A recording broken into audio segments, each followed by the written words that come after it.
आज जो खबर आपको दिखाने जा रहा हूँ वो मजदूरों से जो रिलेटेड खबर है। यह लगभग गोंदिया का परिसर है, मरार टोली का।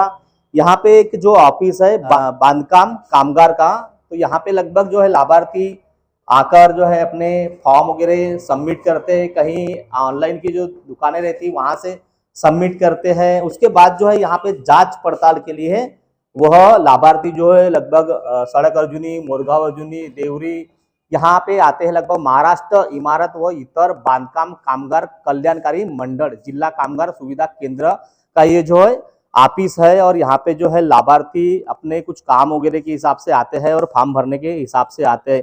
यहाँ पे एक ऑपरेटर हुआ करते थे, उनका जो नाम है उमेश कुमार रोशनलाल बिसेन। उनकी लगभग उम्र है 30 वर्ष और वह लगभग सावरी के निवासी थे। यहाँ जो अभी जो आपको स्क्रीन के माध्यम से दिख रहा है कैबिन, यहाँ पे डाटा एंट्री का उनको काम दिया गया था।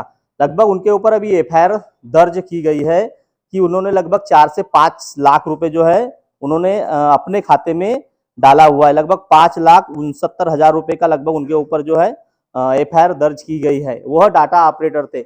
वह डाटा ऑपरेटर ने लगभग जो मजदूर जो रहते हैं उनके लगभग स्कॉलरशिप हो या कोई शासन प्रशासन की जो योजना हो, उनके जो पैसे आने वाले थे उनके खाते में, वह उन्होंने जो है उनके खाते नंबर बदल कर अपने खाते में या रिश्तेदार के खाते में जो है डालकर कहीं ना कहीं शासन का जो पैसा होता है उसके साथ जो है छेड़खानी की है। इसीलिए उसके ऊपर जो है अपराध गोंदिया शहर पुलिस स्टेशन में दर्ज किया है। यहाँ के जो अधिकारी है लगभग उनका जो नाम है अविनाश लक्ष्मण डोके, उन्होंने लगभग जो उनकी एफआईआर दर्ज कराई गई है। तो वह डाटा ऑपरेटर लगभग कोई कंपनी से रिलेटेड थे, उनको कंपनी ने कहीं ना कहीं लगभग जॉब दी गई थी।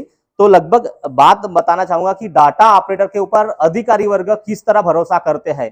मतलब कोई लाभार्थी का अगर अकाउंट नंबर है तो डाटा ऑपरेटर ने अगर डाला है तो अधिकारी वर्ग क्या चेक नहीं करते होंगे? अगर चेक करते थे अधिकारी वर्ग तो कहीं ना कहीं जो है वो डाटा ऑपरेटर के रिश्तेदार में के अकाउंट में या उसके अकाउंट में पैसे कैसे गए, सबसे बड़ा एक सवाल खड़ा किया जा रहा है। मतलब उनके ऊपर जो वरिष्ठ जो अधिकारी होते हैं वो करते क्या है? मतलब फाइल अगर कहीं सबमिशन करना हो, ऑनलाइन का कुछ काम करना हो तो डाटा ऑपरेटर के ऊपर इतना भरोसा क्यों करना चाहिए था? क्योंकि आज अगर डाटा ऑपरेटर के ऊपर इतना बड़ा भरोसा नहीं किया होता तो 5-6 लाख रुपए का जो शासन का जो पैसा है उसका चूना नहीं लगाया होता। क्योंकि कहीं ना कहीं जो है अधिकारी की अनदेखी का भी जो है यहाँ पे जो सवाल खड़े किए रहे कि अधिकारी ने कहीं ना कहीं अनदेखी की होंगी, इसीलिए कहीं ना कहीं डाटा ऑपरेटर ने उसका जो है गलत फायदा उठाया होगा और जो है लगभग लाभार्थी को जो है नुकसान हुआ, ऐसा ही लगभग लग रहा है। और मैं बताना चाहूंगा आपको कि यहाँ पे जो जितने भी अधिकारी वर्ग है लगभग उनको लगभग 2-2, 3-3 जिले का जो है चार्ज और कार्यभार दिया गया है। इसीलिए कैसा है कि गोंदिया जिले का जो ऑफिस है यहाँ पे लगभग हर दिन आते नहीं, लगभग हफ्ते में 1 दिन आते हैं। तो कहीं ना कहीं अनदेखी भी हो सकती है। और अभी भी जो डाटा ऑपरेटर है तो वो क्या सही में व्यवस्थित काम कर रहे हैं क्या? उनके ऊपर अधिकारी वर्ग की नजर है क्या? क्योंकि इस तरह के जो मामले एक से एक हो रहे हैं तो कहीं ना कहीं उनके ऊपर बंदिश क्यों नहीं लगाई जा रही? यहाँ पे सीसीटीवी भी दिख रही, तो सीसीटीवी के माध्यम से यहाँ पे जो जितने भी ऑपरेटर है वो समय पर आते हैं क्या, समय पर जाते हैं क्या? कई बार देखे कि लाभार्थी आते हैं वापस जाते हैं। और यहाँ गोंदिया जिले में एक चर्चा चल रही है कि जिनको स्कॉलरशिप मिलना चाहिए थी उनको स्कॉलरशिप नहीं मिल रही है, क्योंकि जो मजदूर है उनको मजदूरी का जो मतलब जो स्कॉलरशिप मिलना चाहिए उनको नहीं मिल रही है। और कई ऐसे जो है बोगस मजदूर की भी लगभग जो है नोंद इस ऑफिस में है, ऐसी पूरी जिले में चर्चा चल रही है। मतलब जिनको लाभार्थी को स्कॉलरशिप मिलना चाहिए नियम के अनुसार, जो मजदूर है उनको स्कॉलरशिप मिल रही क्या उसकी जांच होंगी क्या? ये सबसे बड़ा एक सवाल खड़ा किया जा रहा है। अब ये एफआईआर होने की वजह से काफी जिले में हलचल मची हुई है। जो मजदूर है वो आकर देख रहे हैं कि हमारे खाते में पैसे आए क्या नहीं आए, स्कॉलरशिप आए क्या नहीं आए। मतलब जो मजदूर है उनको स्कॉलरशिप का लाभ मिल रहा है क्या नहीं मिल रहा है, ऐसी पूरी जिले में चर्चा है।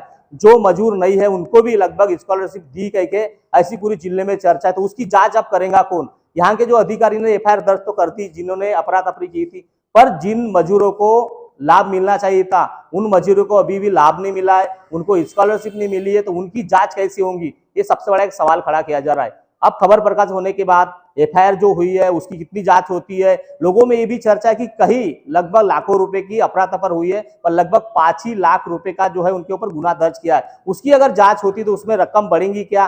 पर जो लाभार्थी की स्कॉलरशिप उनके खाते में जाने वाली थी वह नहीं गई और वो जिसे ने उनके खाते में गई या उनके रिश्तेदार के खाते में गई, तो जो लाभार्थी को लाभ मिलना चाहिए था वो लाभार्थी का नुकसान हो चुका है, वो नुकसान अब भरपाई करेगा कौन? किसी ने अगर अपने खाते में अगर पैसे डाले हैं तो वो पैसा जो लाभार्थी का था उस लाभार्थी को मिलेगा क्या? ये सबसे बड़ा एक सवाल खड़ा किया जा रहा है।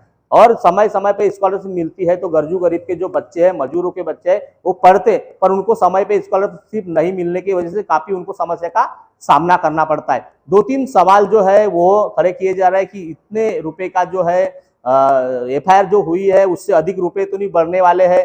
दूसरी चीज, जो मजूर है उनको लाभ मिला क्या नहीं मिला, जो मजूर नहीं है उनको तो लाभ नहीं मिला, क्योंकि कहीं ना कहीं जो फर्जी जो मजूर बनाकर कहीं ना कहीं जो है शासन प्रशासन की जो नियमों का पालन न करते हुए कहीं ना कहीं जो लाभ लेते हैं, ऐसे ऊपर कौन कार्रवाई करेगा?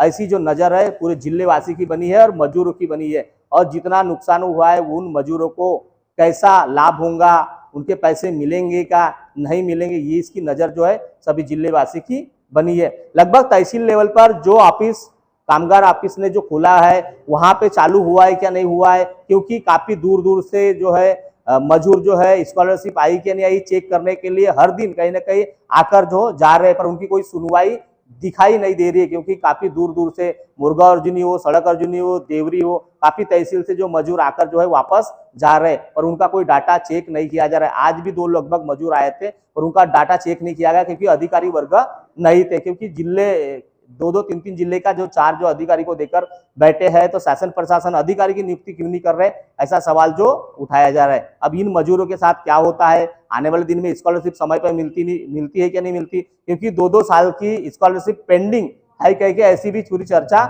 जिले में जो है मजदूरों में शुरू है। अब उनकी स्कॉलरशिप कब मिलेंगी?